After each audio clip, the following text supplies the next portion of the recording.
Hello বন্ধুরা, আমি আবারও চলে এসেছি তোমাদের সাথে একটা ভিডিও নিয়ে।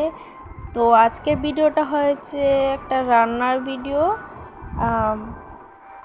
তো এটা হচ্ছে চিংড়ি মাছের ভর্তা বানাবো আজকে। তো প্রথমে চিংড়ি মাছটা ভেজে বাটিতে নামিয়ে নিচ্ছি।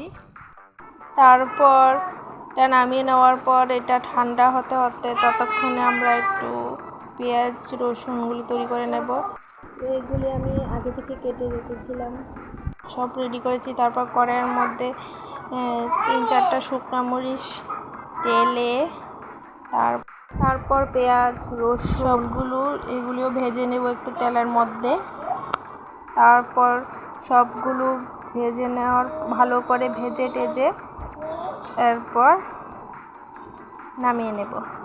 তো দেখো আমি ভালো করে এগুলি ভেজে নিচ্ছি, একটু লাল লাল করে ভেজে নিতে হবে। তো দেখো একটু লাল হয়ে এসেছে এগুলি, এখন আমি এটা নামিয়ে নেব। তো এখন আমি মিক্সারে করে নেব। যাদের শিলনোড়া আছে তারা শিলনোড়াতে করবে, যারা মিক্সার আছে মিক্সারে করবে। আমার শিলনোড়া মিক্সার দুটোই আছে, তো আমি বেশিরভাগ মিক্সারে ইউজ করি। তো আমি মিক্সারে গ্রাইন্ড করে। তো দেখো আমি লবণ দিয়ে দিয়েছি, এখন চিংড়ি মাছ দিয়ে দেব মিক্সারের মধ্যে। সবগুলি করব না, অর্ধেকটি করব, আর অর্ধেকটি রেখে দেব পরের দিনের জন্য। এরপর আমি ধনে পাতা দিয়ে দেব লাস্টে। ধনে পাতাগুলো মিক্সারের মধ্যে দিয়ে দেব। তারপরে সবগুলো একসাথে মিক্সার করে নেব। দেখো তো এরপর এগুলি দেখো মিক্সার করার পর আবার দেখাচ্ছি। এই দেখো মিক্সার করার পর এগুলি এরকম দেখতে হয়ে যাবে। তারপর আমি কড়াইয়ের মধ্যে দিয়ে একটু টেলে নেব যাতে এর কাঁচা গন্ধটা চলে যায়।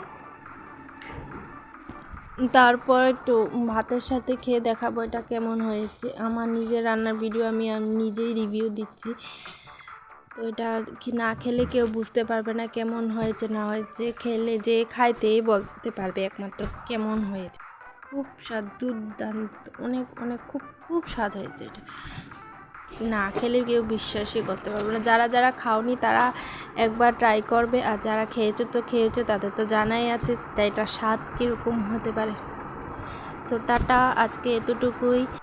সবাই ভালো থেকো, সুস্থ থেকো।